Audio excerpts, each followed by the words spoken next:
BLM and Antifa domestic terrorists are bailed out and supported by our now Vice President Kamala Harris. George Floyd died on May 25th in Minneapolis, Minnesota. As you see here, on June 1st,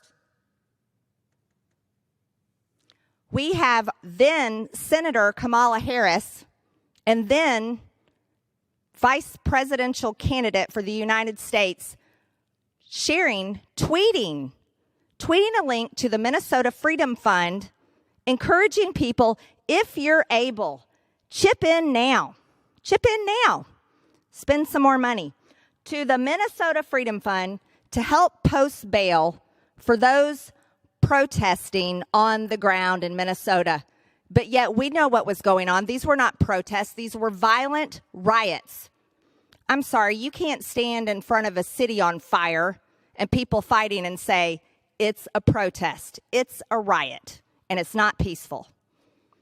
In fact, Kamala Harris and, unfortunately, my own colleague from Minneapolis, Ilhan Omar, have shared links to the Minnesota Freedom Fund with their millions of Twitter followers. And you know what? It raised a lot of money for the Minnesota Freedom Fund. In August, the Minnesota Freedom Fund reported that it had raised $35 million in donations.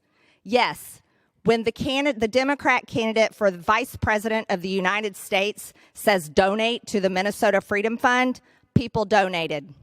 When the Congresswoman from Minneapolis, Minnesota, shared on her Twitter to millions of followers and said, pointed down, meaning follow suit, donate, guess what? They raised $35 million. And guess what happened from that? As a result of all the money raised by then Senator Kamala Harris and then the Democrat Vice President candidate of the United States, now our current Vice President, and current Congresswoman from Minneapolis, Minnesota, 184 domestic terrorist criminals that rioted, 184 of them were bailed out from the Minnesota Freedom Fund. The criminals they helped bail out include a woman who shot at the SWAT team, another woman who is accused of killing her own friend, and a convicted rapist. That's just a few of the people that were bailed out with the money raised directly for the Minnesota Freedom Fund by then Senator Kamala Harris and Congresswoman Ilhan Omar, shared on their own Twitter pages.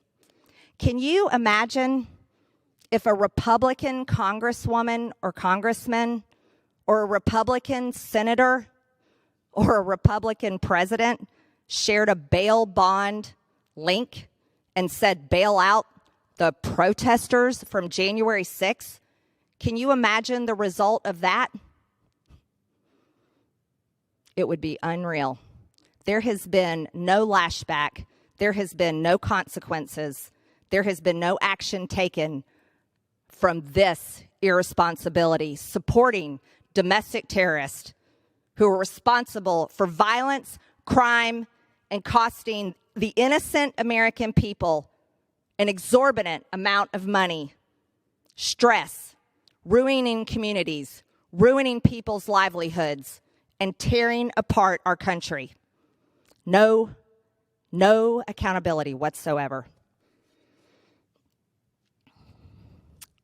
The criminals, these Democrat lawmakers have also voted for defunding police departments across the country. So while they also raise money for domestic terrorists committing crimes to be bailed out of jail, at the same time, they legislate and vote to defund police.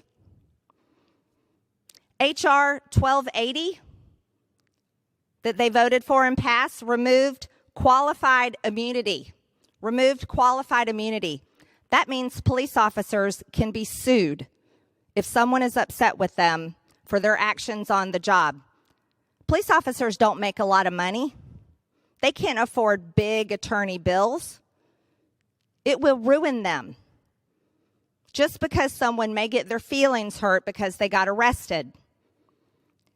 HR 1280 also will allow police officers to be put on a list. That means whether it is proven or unproven, someone can accuse a police officer of doing some sort of wrong, and their name and information gets put on a public list that the Department of Justice will manage on a website that's open to anyone that wants to look it up. Founded or unfounded, their actions, no matter it's true or not, their name goes on this list and what they're being accused of. This is what these people voted for to do to police officers and remove a lot of their funding. After the LAPD was defunded by $150 million, Vice President Harris said, "I applaud Eric Garcetti for doing what he's done." As a result of the funding cuts, the LAPD dissolved its sexual assault unit. Defunding the LAPD where they have to get rid of the sexual assault unit? That's unbelievable. That means women, children, any victim of sexual assault, I'm sorry, there's not a unit there anymore to help them because they've been defunded. As a result of this defunding, that Vice President Harris applauds Eric Garcetti for doing what he's done, there has been a 73% spike in shootings in LA. 73%. When you defund the police, ladies and gentlemen, there's direct consequences. That means crime goes up. There's also been a 200% higher murder rate than last year at the same time. 200%. If you don't fund law enforcement, you're funding criminals.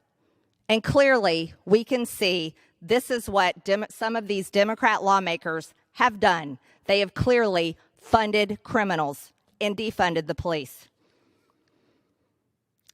Back to Minneapolis and the riots there. Notice that this date, 11/4/20, that's not too long ago. Encouraging donations. See, there's no excuse for that. November 4th, 2020. By that date, we had seen plenty of violence and damage all over the streets. There was no way to call those riots peaceful protest. We know exactly what they are. Domestic acts of terror. In Congresswoman Ilhan Omar's district, 700 buildings were damaged, burned, or destroyed. Who owns those buildings? Mostly private citizens. 1,500 businesses. Here's the list. Here's the list. It's reported from the Star Tribune. Star Tribune from Minneapolis for the Twin Cities. 1,500 privately owned businesses. Heavily damaged. 2 destroyed. Mostly completely destroyed. So the problem with Congress is Congress does not get up early every single day, go into its business, and have to earn the money that keeps it going. Congress does not have to work so hard, lose sleep at night to figure out how to earn the money to keep the doors open to their business. Congress does not have to lose sleep at night when things get rough, like when the government shuts down the economy because of a Chinese virus and tells businesses that they cannot keep their doors open and sell their goods and services, that they cannot earn a living. You see, Congress doesn't understand how hard it is to figure out how to keep paying your employees when that happens to you.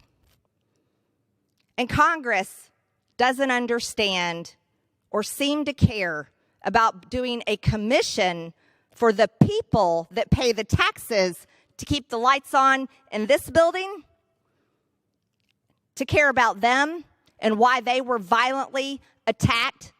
No, Congress only cares about itself and why it was attacked on January 6th, even though there's multiple investigations going on, even though there's been 445 people arrested and 100 people more arrested. And justice should be served for those that committed violence here at the Capitol on January 6th. But Congress doesn't care about the American people that have suffered this entire year.